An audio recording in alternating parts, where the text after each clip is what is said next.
الرحمن الرحیم وبہ نستعین الا ان اولیاء اللہ لا خوف علیہم ولا هم یحزنون۔ معزز سامعین کرام، خلدآباد شریف کے اور ایک عظیم بارگاہ سلسلہ سور وردی کی خانقاہ اور عظیم بزرگوار کے بارگاہ میں حاضری کا شرف حاصل ہو رہا ہے۔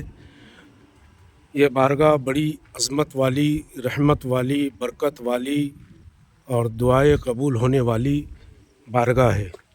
حضرت جلال الدین گنج روا رضی اللہ تعالیٰ کا آپ کا نام ہے۔ زبدۃ العارفین، قدرۃ السالکین، جلال العارفین حضرت سرکار سیدنا جلال الدین گنج روا سور وردی رضی اللہ تعالیٰ بڑے قدیم بزرگ ہیں آپ۔ حضرت سرکار سیدنا عمر صاحب الدین سہر وردی رضی اللہ تعالیٰ کے مرید و خلیفہ ہے۔ حضرت عمر صاحب الدین سہر وردی رضی اللہ تعالیٰ حضور غوث الاعظم دستگیر رضی اللہ تعالیٰ کے دور کے بزرگ ہے۔ سرکار غوث الاعظم دستگیر نے حضرت عمر صاحب الدین سہر وردی رضی اللہ تعالیٰ کو ہے تو بہت دعاؤں سے نوازا تھا، اور آپ کے سینے میں ہے تو علم معرفت عطا فرمایا تھا، روحانی طاقتیں عطا فرمائی تھی۔ حضرت جلال الدین گنج روا رضی اللہ تعالیٰ سلسلہ سور وردی کے بانی حضرت عمر صاحب الدین سور وردی رضی اللہ تعالیٰ کے مرید و خلیفہ ہے، اور بڑی عظمت والی بارگاہ ہے۔ اتنے بڑے بزرگوں کے خلیفہ اور خود اتنے بڑے عظمت اور رحمت والے بزرگ ہیں کہ آپ کی بارگاہ میں بے شمار قطب، ابدال، اوتاد اپنے وقت کے غوث آرام فرما رہے ہیں۔ حضرات، ہم یہ بارگاہ میں حاضری دے رہے ہیں، اور اللہ کا فضل احسان کہ اللہ تبارک و تعالیٰ نے ہمیں یہیں پر ہے، تو اس کی بھی ایک بہت پیارا واقعہ ہے اس کا بھی۔ حضرت جلال الدین گنج روا رضی اللہ تعالیٰ حضرت عمر صاحب الدین سہر وردیہ کے مرید و خلیفہ، آپ کی بے شمار کرامتیں ہیں سرکار کی، اور 900 سال پرانے بزرگ ہے۔ حضرت عمر صاحب الدین رضی اللہ تعالیٰ نے آپ کو بڑا نوازا، معرفت عطا فرمائی، ولایت کے درجے فائز فرمایا، اور اپنے وقت کا غوث بنا دیا۔ یہ جو جگہ دیکھ رہے ہیں، یہ حضرت کے مصلی گاہ ہے۔ حضرت یہاں پر نماز پڑھا کرتے تھے۔ حضرت جلال الدین گنج روا رضی اللہ تعالیٰ جب اس جنگل میں آئے تو یہ پورا خار اور وحشی درندہ جنگل تھا، بڑا خطرناک جنگل تھا، اور 900 سال پہلے آپ یہاں تشریف لائے تھے۔ 8 یا 900 سال پہلے حضرت عمر صاحب الدین کے حکم کے، پیر صاحب کے حکم سے یہاں پر تشریف لائے آپ نے۔ آپ کے پیر کے حکم سے یہاں پر آئے، تو جب یہاں پر آ کر آپ نے بسیرا کیا تو اس وقت کا جو بادشاہ تھا وہ بے اولاد تھا، اسے اولاد نہیں تھی۔ وہ ہر جگہ ہے تو جاتا تھا، مرادیں کرتا تھا ان کے حساب سے، لیکن کہیں بھی اس کو ہے تو فیض حاصل نہیں ہوا، اور کہیں بھی اس کو اولاد میسر نہیں ہوئی۔ تو کسی نے اس سے کہا کہ پاس والے جنگل میں، پہاڑی کے دامن میں ایک درویش آ کے رکا ہے، ایک فقیر آ کے رکا ہے، تم وہاں پر کیوں نہیں چلے جاتے، اس سے کیوں نہیں دعا کراتے؟ کبھی وہ دعا کر دیں گے تو تمہارا کام ہو جائے گا، تمہیں اولاد ہو جائیں گی۔ پھر وہ اپنی رانی کو لے کر حضرت کی بارگاہ میں پہنچا، یہاں پر آیا تو اس کے ساتھ، اس بادشاہ کے ساتھ ہے تو ایک چھکا، جانے کے ایک ہجڑا مخنث وہ لگ گیا تھا۔ کیا تو فقیر کے پاس جانے سے بہتر ہے کہ تم مجھ کو دے دے، میں تجھے دعا دوں گا، تجھے اولاد ہوں گی، میرے دعا سے اولاد ہوں گی۔ فقیر کیا دعا دیں گا، اور فقیر تجھ کو کیا دیں گا؟ یہ کہتے ہوئے وہ بھی یہاں پر پہنچا۔ یہاں پہنچنے کے بعد جب بادشاہ نے حضرت سے ملاقات کی تو اس کا دل حضرت کو دیکھ کے ہی ایک دم جانے بہت زیادہ خوشی میسر سے اس کا دل بھر گیا۔ پھر اس نے حضرت سے اپنی فریاد، اپنی مرادیں کہا، تو حضرت نے پھر اسے ہے تو جس درخت کے نیچے آپ آرام کر رہے تھے، یعنی جس درخت کے نیچے بیٹھے ہوئے تھے، اسی درخت کا پھل اٹھائے اور اس بادشاہ اور رانی کو دے دیا، اور کہا کہ اس کو 4 جمعرات اس طریقے سے کھانا اور روزہ رکھنا، روزے کا طریقہ بتا دیا گیا انہیں، تو اس طریقے سے وہ راجا اور رانی کو پھل دے دیا گیا کہ 4 جمعرات اس پھل کو کھانا، انشاءاللہ تمہیں اولاد ہو جائیں گی۔ وہ روزہ رکھ کے پھل کھایا گیا، اور یہی وہ درخت ہے جو اس میں یہ کالے پھل لگے ہوئے ہیں، جو آپ کو دکھ رہے ہوں گے، چھوٹے چھوٹے یہ دکھ رہے ہیں، دیکھیے یہ پھل ہے۔ یہ پھل جو ہے یہ کھانا بادشاہ کو کہا، اور جمعرات کے دن روزہ رکھنا۔ تو بادشاہ نے وہ لے لیا عقیدت سے، اور 4 جمعرات وہ پھل کھایا روزے کے ساتھ۔ تو ہجڑے نے کہا کہ آئے، بولے یہ بھی کوئی پھل سے اولاد ہونے والی ہے؟ تو حضرت کو جلال آ گیا، حضرت جلالی تھے، جلال الدین نام تھا، جلال آ گیا۔ تو حضرت نے اس ہجڑے سے کہا، اس مخنث سے کہا کہ تو بھی کھا لے، انشاءاللہ تجھے بھی اولاد ہوں گی۔ اب مخنث کو تو کہاں سے اولاد ہوں گی؟ نہ وہ عورت ہوتا ہے، نہ وہ مرد ہوتا ہے، دونوں کے بیچ میں ہوتا ہے۔ تو اس نے کہا مجھے کہاں سے اولاد ہوں گی؟ اس نے بھی پھل لے لیا اور کھا لیا۔ یقین جانیے اللہ تبارک و تعالیٰ ان مرد قلندر، ان مومن اور ان مرد کامل اور اپنے ولیوں کی زباں کے اوپر بولتا ہے۔ ان کی زباں ہوتی ہے اور کلام اللہ کا ہوتا ہے۔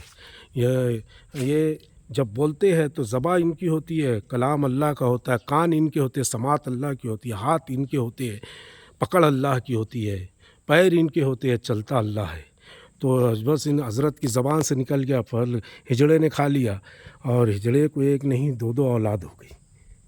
ہجڑے کو 2 اولاد ہو گئی، اور اس کی قبریں بھی یہاں موجود ہے، جو یہاں میں آپ کو بتاتا ہوں کہ وہ ہجڑے اور اس کی اولاد کی قبر کہاں ہے۔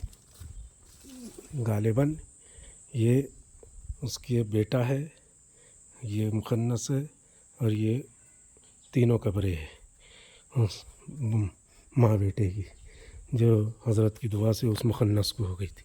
اور حضرت یہاں پر درخت کے نیچے بیٹھے ہوئے تھے، اور یہ نیچے تالاب ہے۔ رات کا وقت تھا، شام کا وقت تھا، مغرب کا، اور مغرب کے ٹائم پری لوگ کی رانی کا گزر اس تالاب کے پاس سے ہوا۔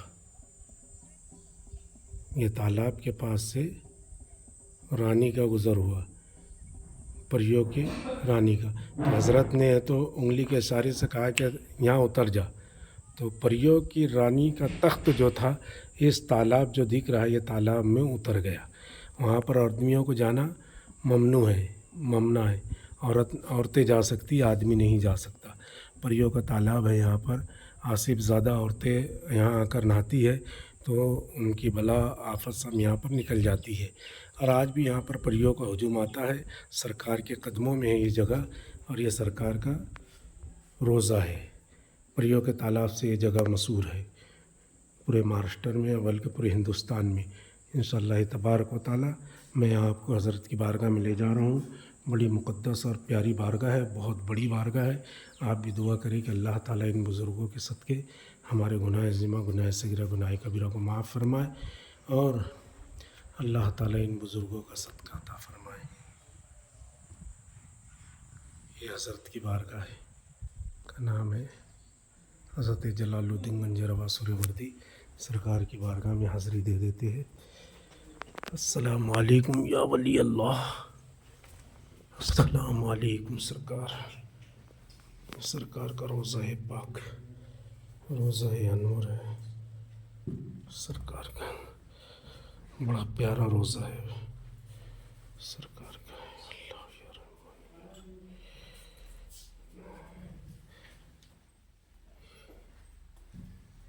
سرکار کا روضہ زیارت فرمائیے۔ گنبد کے اندر کا حصہ ہے، اوپر مخمل کا کپڑا لگا ہوا ہے، اور بڑا پرسکون ماحول ہے، بڑی کیفیت ہے، بڑی روحانیت ہے۔